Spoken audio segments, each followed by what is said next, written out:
Good evening. I'm Janet Chandler with the Cullman Tribune, and I'm here to read you a bedtime story tonight. Tonight I'm going to be reading Zora Hurston and the Chinaberry Tree. Zora Hurston loved the Chinaberry tree. Her mother taught her how to climb it, one branch at a time.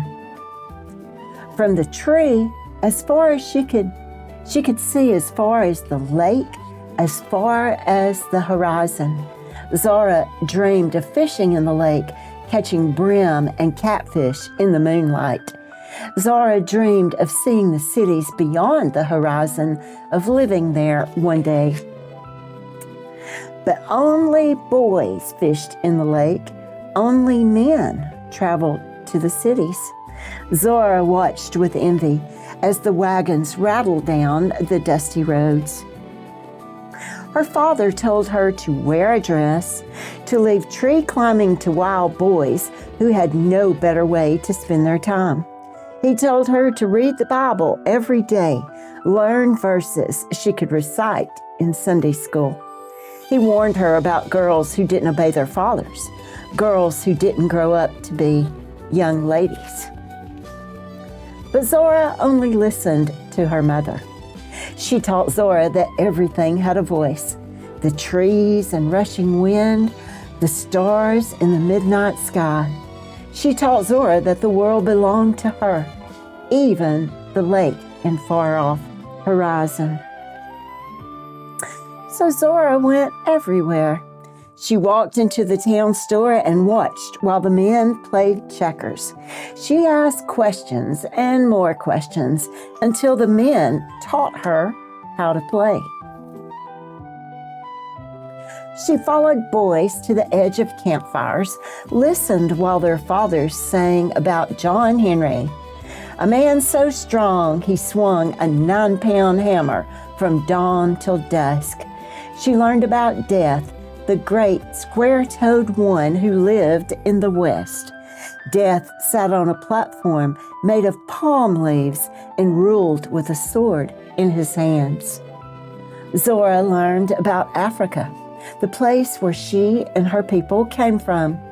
In Africa, they had been kings and queens, builders of cities that stood for thousands of years. They worshiped gods who ruled the sky, the mountains and rivers, the stormy sea. One morning, Zora's mother didn't feel well. She told Zora not to worry, that soon she would be well again. She told Zora to go outside and play, to climb her favorite tree. But Zora couldn't play. She saw how tired her mother was. She saw the pain in her eyes. Day after day, Zora sat beside her mother's bed, telling her the stories she had heard beside the campfires. Her mother smiled and asked Zora to always remember what she had learned. Stories, she said, kept their people alive. As long as they were told, Africa would live in their hearts. Zora promised to remember. Zora's mother slowly got worse. Men and women came to sit up with her through the long, hot nights. The town doctor came.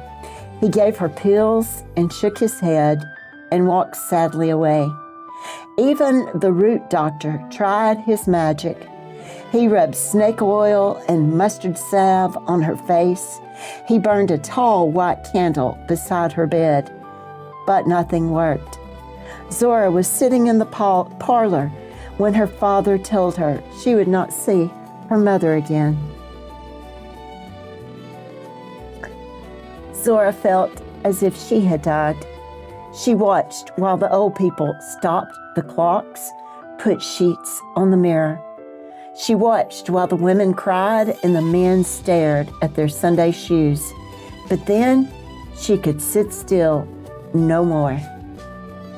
Zora ran from the house, ran all the way to the Chinaberry tree. She climbed the first branch and the next, climbed almost to the top. A sparrow sang to her in a voice like her mother's. The sparrow told her not to give up, to climb even higher.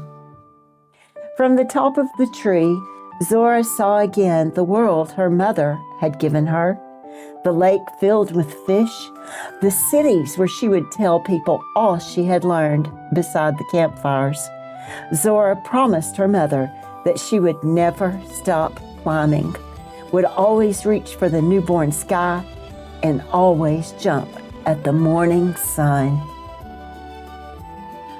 I hope you have a good night and sweet dreams. And don't forget to always jump for the morning sun.